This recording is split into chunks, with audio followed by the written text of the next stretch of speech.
मित्रों नमस्कार, मैं मनोज सिंह आप सभी का स्वागत एवं अभिनंदन करता हूं। जैसा कि पहले सुबह हम लोग क्लास में पढ़े थे, क्या पढ़े थे? उपसर्ग पढ़े थे। उपसर्ग को हमने बताया था, उपसर्ग शब्द के पहले लगता है। आपके सिलेबस में ज़्यादा से ज़्यादा 15 या 16 उपसर्ग हैं जो हमने सुबह आपको बता दिया था। अब आपको उपसर्ग के बाद प्रत्यय, प्रत्यय वो शब्द होते हैं। अभी पुस्तकीय भाषा एक बार देख लीजिए। हाँ, कक्षा 10 के सिलेबस में प्रत्यय है, वही कक्षा 10 और कक्षा 12 दोनों में प्रत्यय सिलेबस में एक ही उतना ही प्रत्यय आपको पढ़ना है। तो ठीक है, इसका परिभाषित पुस्तकीय रूप में हम लोग देखते हैं। इसकी परिभाषा क्या है? जो शब्दांश किसी शब्द के अंत में जोड़े जाते हैं, अभी सुबह हमने बताया था, जो शब्द के पहले जोड़े जाते हैं उसे उपसर्ग कहा जाता है, और जो शब्द के अंत में जोड़े जाते हैं उसे प्रत्यय कहा जाता है। उसके जुड़ने से शब्द का अर्थ बदल जाता है, यही उपसर्ग में भी होता था। उसका अर्थ जो है बदल जाता था, ऐसे प्रत्यय भी उसका अर्थ बदल जाता है। तो आइए हम लोग देखते हैं प्रत्यय। प्रत्यय के दो प्रकार होते हैं, एक प्रत्यय कृत प्रत्यय होता है और दूसरा तद्धित प्रत्यय होता है। कृत प्रत्यय उसे कहेंगे जो क्रिया से निर्मित होता है। क्रिया का अर्थ आप लोग जानते होंगे, जैसे चलना, पढ़ना, लिखना, खाना, ये सब क्रियाएं हैं। ये सब कृत प्रत्यय के अंतर्गत आएंगे। दूसरा तद्धित प्रत्यय है। तद्धित प्रत्यय वो होते हैं जो शब्दांश धातु से बनते हैं लेकिन संज्ञा, सर्वनाम और विशेषण से भी बनते हैं, उन्हें तद्धित कहा जाता है। तो आइए हम लोग एक एक जो है एक एक देखते हैं, कौन सा कृत है और कौन सा तद्धित। आप जान गए हैं जो क्रिया से धातु से बने, धातु का अर्थ क्या होता है। हाँ, आप लोग एक बार समझ लीजिए कि धातु क्या है। अभी तो समझ में आएगा नहीं कि धातु क्या है, एक बार थोड़ा सा देख लीजिए। हाँ, जैसे हमने कहा पठ, जैसे हमने कहा पठ, पठ धातु है, इसमें अगर आई प्रत्यय जोड़ देंगे तो क्या हो जाएगा? ये क्या हो जाएगा? पढ़ाई हो जाएगा। यही है, यही धातु है और ये जो है प्रत्यय है। तो आइए हम लोग एक एक प्रत्यय देखते हैं कौन सा। अब आपको तो ये बताना नहीं, जो क्रिया से बने वो कृत प्रत्यय होगा और जो संज्ञा, सर्वनाम, विशेषण से बने वो तद्धित प्रत्यय होते हैं। तो आइए हम लोग कुछ प्रत्यय देखते हैं जो आपके सिलेबस में लगा है। ठीक, आइए। जैसे पहला प्रत्यय है, पहली ही प्रत्यय है आई। अब आई प्रत्यय है जो मूल शब्द में बन के उसके अर्थ को परिवर्तन कर देगा, वही जो है आपका प्रत्यय है। जैसे इसका पहला है कठिनाई। कठिनाई, कठिन में आई प्रत्यय जोड़ेंगे, कठिन मूल शब्द हो जाएगा, आई प्रत्यय जोड़ देंगे तो कठिनाई हो जाएगा। अगला शब्द है भलाई। भलाई में अगर हम आई प्रत्यय जोड़ देंगे तो क्या हो जाएगा? भलाई हो जाएगा। अगला शब्द आइए देखते हैं पढ़ाई। पढ़ाई अभी हमने आपको बताया था, पढ़ धातु हो जाएगा और आई प्रत्यय जोड़ देंगे तो क्या हो जाएगा? पढ़ाई हो जाएगा। ठीक, आइए इसी तरीके से एक शब्द है हंसाई। हंसाई, हंस मूल शब्द है और उसमें आई प्रत्यय जोड़ देंगे तो हंसाई हो जाएगा। ठीक, आइए दूसरा हम लोग देखते हैं। दूसरा प्रत्यय, दूसरा प्रत्यय कौन सा हो जाएगा? एक वट प्रत्यय हो जाता है, व और ट, वट। वट क्या हो जाएगा? जैसे इससे निर्मित शब्द बनेगा बनावट, बनावट हो जाएगा। दूसरा शब्द इसी तरीके से बन जाएगा सजावट, दूसरा शब्द सजावट हो जाएगा। और तीसरा शब्द हो जाएगा लिखावट, जो लिख मूल धातु होगा और वट प्रत्यय होगा तो लिखावट हो जाएगा। इसी तरीके से तीसरा हम देखते हैं। तीसरा प्रत्यय हमारा क्या है? तीसरा प्रत्यय हमारा है, एक आता है ता प्रत्यय। ता, ता प्रत्यय है, इसमें कुछ शब्द जोड़ेंगे तो बन जाएगा। अभी देखिए महान शब्द में अगर महान में ता जोड़ देंगे तो महानता हो जाएगा। इसी तरीके से घबराहट, घबराहट जो इस समय आप लोगों को हो रहा होगा, क्योंकि आप लोगों को परीक्षाएं नजदीक आ रही, इसीलिए शरीर में थोड़ी बहुत घबराहट तो होगी ही। ठीक है, हाँ आइए हम लोग थोड़ा सा ता में मिस्टेक हो गया था, गलती हो गई थी, उसको सुधार लिया गया है। अब देखिए ता में महानता हो जाएगा, कविता हो जाएगा और सुंदरता हो जाएगा। ता प्रत्यय में जैसे महान में ता प्रत्यय जुड़ेगा तो महानता हो जाएगा, और कविता में ता प्रत्यय जुड़ जाएगा तो कविता हो जाएगा, और सुंदर में ता प्रत्यय जुड़ जाएगा तो सुंदरता हो जाएगा। हाँ, आइए हम लोग इसके बाद देखते हैं। एक पन प्रत्यय आता है, पन, जैसे बचपन और भोलापन, बचपन भोलापन, और एक शब्द होता है बालपन, और एक शब्द होता है लड़कपन, लड़कपन। ये पन प्रत्यय के अंतर्गत आएगा। हमने कहा पन प्रत्यय में कौन कौन से शब्द होंगे, तो बचपन, भोलापन, बालपन और लड़कपन। अगला देखते हैं, 5वां नंबर हम देखते हैं। अगला प्रत्यय क्या है, अगला प्रत्यय है त्वा प्रत्यय।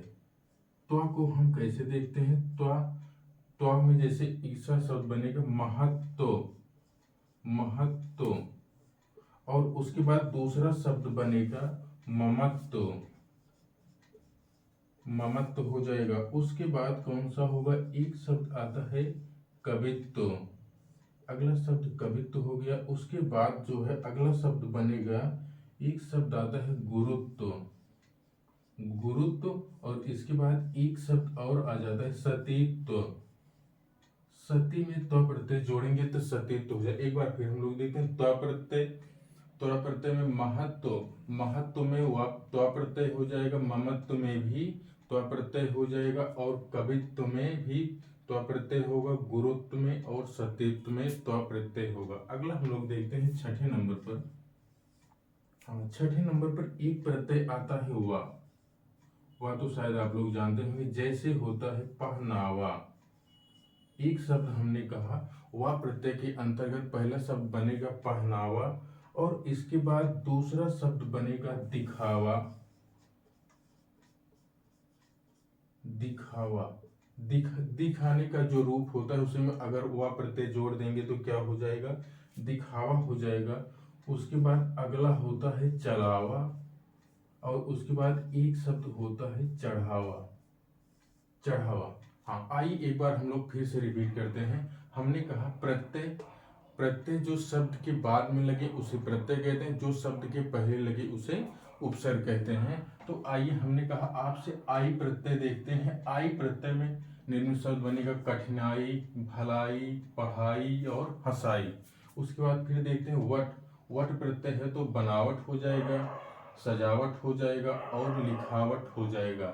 उसके बाद ता प्रत्यय देखते हैं, ता में महानता, कविता और सुंदरता शब्द बन जाएगा। अगला देखते हैं पन प्रत्यय में क्या है, बचपन हो जाएगा, भोलापन हो जाएगा, बालपन हो जाएगा और लड़कपन हो जाएगा।